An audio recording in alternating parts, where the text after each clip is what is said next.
வணக்கம். ஸ்ரீ சிவசூர்யா ஜோதிட வித்யாலயம் வழங்கும் காலச்சக்கரம். நான் சிவசூர்யா செந்தில்குமார், கோவில் நகரம், கும்பகோணத்திலிருந்து. கடக லக்கணத்தில் பிறந்தவங்களுக்கு அந்த லக்கணத்துக்கு 2ஆம் இடத்து தோஷத்தை நிவர்த்தி பண்ணக்கூடிய கோவிலை பார்ப்போம். கடக லக்கணம் அப்படின்னு பார்த்திங்கன்னா, புனர்பூசம் 4ஆம் பாதம், பூசம் 4 பாதமும், ஆயில்யம் நட்சத்திரத்தின் 4 பாதமும் அந்த கடகராசி மண்டலத்தில் இருக்குது. அப்போ அந்த 9 நட்சத்திர பாதத்துலேயும் லக்கண புள்ளி எதில் விழுந்தாலும் உங்களுக்கு கடகராசி அப்படி தான் வரும். அதாவது கடக லக்கணமாக தான் வரும். இந்த லக்கணத்தில் பிறந்தவங்களுக்கு தனம், வாக்கு, வித்தை, குடும்பம் அப்படின்னு சொல்லக்கூடிய 2ஆம் இடம் பார்த்திங்கன்னா சிம்ம ராசி மண்டலம்.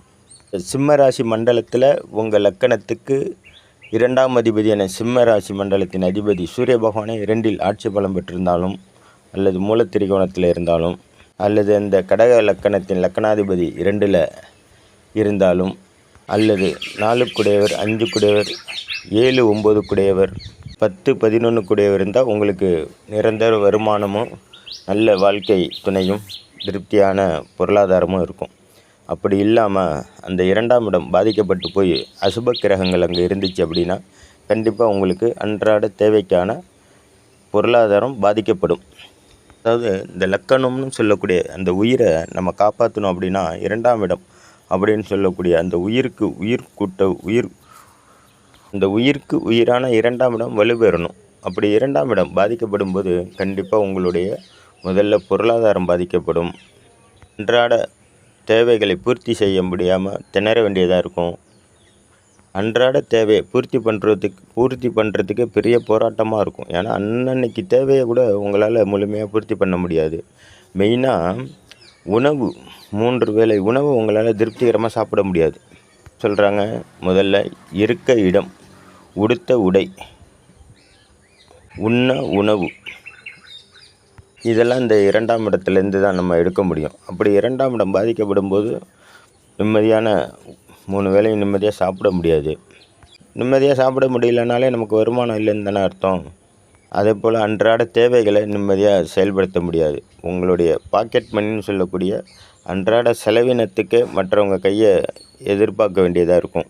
இந்த மாதிரி உங்களுக்கு 2ஆம் இடம் பாதிக்கப்படும் போது நல்லா கேட்டுக்கோங்க. லக்கணத்துக்கு 2ஆம் இடம் தனம், வாக்கு, வித்தை, குடும்பம்னு சொல்லக்கூடிய இடத்தை பற்றி தான் நம்ம பேசிகிட்ருக்கோம். தனம்னு சொல்லக்கூடிய பணத்தை பற்றியும், வாக்குன்னு சொல்லக்கூடிய கொடுத்த வாக்கை காப்பாற்றுறதுக்கும், நல்ல படிப்பாற்றலை கொடுக்கறதுக்கும், படிப்பில் மந்தமான சூழ்நிலை இருந்தாலும், தொழில் முடக்கமாக இருந்தாலும், தொழிலில் வருமானம் இல்லாமல் இருந்தாலும், தொழிலில் போட்டி இருந்தாலும் அதெல்லாம் நிவர்த்தி பண்ணக்கூடிய ஒரு கோவில் தான் நம்ம இப்போ பார்க்க போகிற கோவில். இந்த கோவிலுக்கு நீங்கள் உங்களுடைய லக்கணத்துக்கு, அதாவது நீங்கள் கடக லக்கணமாக இருந்து 2ஆம் இடத்துல ஒரு அசுப கிரகம் இருந்து உங்களுக்கு திசாபுத்தி நடக்கும் பட்சத்துலையோ, இல்லை 2ஆம் இடம் முழுமையாக பாதிக்கப்பட்டு உங்களுக்கு வருமான தடை, அன்றாட தேவைக்கு போராட்டம், உணவு பற்றாக்குறை, உணவு சாப்பிட முடியாமல், அதாவது சாப்பாட்டுக்கே கஷ்டமாக இருக்குது, போஜனத்துக்கு வழி இல்லை அப்படிங்கிற மாதிரி ஒரு சூழ்நிலை இருந்துச்சுன்னா கண்டிப்பாக நீங்கள் இந்த கோயிலுக்கு போய்ட்டு வாங்க. 100% உங்களுக்கு பலன் அளிக்கக்கூடிய கோவில் இது. இந்த கோவில் எங்கே இருக்குதுன்னு பார்த்தீங்கன்னா, திருவாரூர் மாவட்டம் அந்த ஏரியாவில் தூவாய்நாதர் திருக்கோவில்.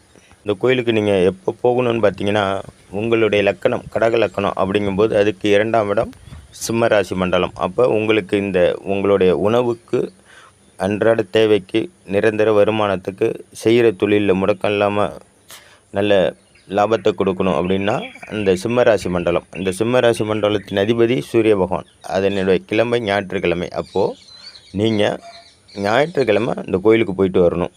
அதே போல் ஞாயிற்றுக்கிழமையும் நீங்கள் பிறந்த லக்கணமும் சேர்ந்து வந்தால் ரொம்ப சிறப்பு. நீங்கள் பிறந்த லக்கணம்னு பார்த்தீங்கன்னா அதில் எதில் பிறந்திருப்பீங்க? புனர்பூசம் 4ஆம் பாதத்தில் பிறந்திருப்பீங்க, இல்லைனா பூசம் 1லேருந்து 4 பாதத்துக்குள்ளே பிறந்திருப்பீங்க, இல்லைனா ஆயில்யம் 1லேருந்து 4 பாதத்துக்குள்ளே பிறந்திருப்பீங்க. அப்போது புனர்பூச நட்சத்திரமோ, இல்லை பூச நட்சத்திரமோ, இல்லை ஆயில்ய நட்சத்திரமோ ஞாயிற்றுக்கிழமையும் சேர்ந்து வந்தால் உங்களுடைய தோஷங்கள் உடனே ஒரே முறையில் அது நீங்கிரும். இல்லைன்னா நீங்கள் ஒரு 2-3 முறை தொடர்ந்து போயிட்டு வர மாதிரி இருக்கும். போக போக கண்டிப்பாக உங்களுடைய இந்த 2ஆம் இடத்துக்கான தோஷங்கள் குறைஞ்சி செய்கிற தொழிலில் லாபத்தை பார்க்கலாம்.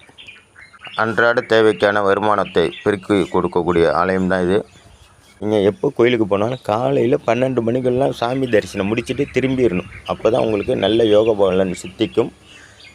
அதே போல் அப்பர் பெருமான் சொன்ன மாதிரி மூர்த்தி ஸ்தலம் தீர்த்தம் முறையாய் வணங்கினோருக்கு ஓர் வார்த்தை சொல்ல சர்க்குருவும் வாய்க்கும் பராபரமே அப்படிங்கிற மாதிரி நீங்கள் முறையாக கோவிலில் உள்ள தீர்த்தத்தில் நீராடி கோவிலை சுற்றி வந்து அதுக்கப்புறம் நவகிரகங்களெல்லாம் வணங்கிட்டு அங்கே உள்ள விநாயகரை வணங்கிட்டு பலிபீடத்தில் உங்கள் மனசில் உள்ள அழுக்கெல்லாம் பலி கொடுத்துட்டு, அதாவது கெட்ட எண்ணங்கள், தேவையில்லாத கற்பனைகள், இதெல்லாம் கோவிலில் பலிபீடம் அப்படின்னு எதுக்கு இருக்குதுன்னு பார்த்தீங்கன்னா, ஆடு மாடு கோழி பலி கொடுக்கறதுக்கு இல்லை, நம்ம மனசில் உள்ள கெட்ட எண்ணங்களையும் தேவையில்லாத மன உளைச்சலையும் பலியிடுறதுக்கு தான் பலிபீடம். அந்த பலிபீடத்திட்ட போய் நம்ம மனசில் உள்ளதெல்லாம் இறக்கி வச்சுட்டு, நான் இனிமேட்டு மன சுத்தத்தோடையும் உடல் சுத்தத்தோடையும் இருக்கேன் அப்படின்னு நல்லா வேண்டிக்கிட்டு, அதுக்கப்புறம் விநாயகரை வணங்கிட்டு நந்தி பகவான்கிட்ட பர்மிஷன் வாங்கிட்டு சிவபெருமானை தரிசனம் பண்ணுங்கள், அம்பாளை தரிசனம் பண்ணுங்கள், கோவிலை போய் 100 முறை சுற்றி வாங்க.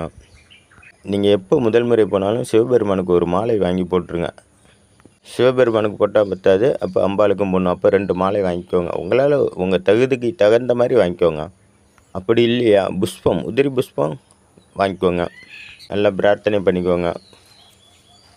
ஒரு முறைக்கு 2 முறை போய்ட்டு வாங்க, கண்டிப்பாக பலன் கிடைக்கும். நீங்கள் இது வரைக்கும் நம்ம சேனலை சப்ஸ்கிரைப் பண்ணால் பார்த்தா தயவுசெய்து சப்ஸ்கிரைப் பண்ணி பாருங்கள். நன்றி, வணக்கம். நல்லதே நடக்கும். வாழ்க வளமுடன்.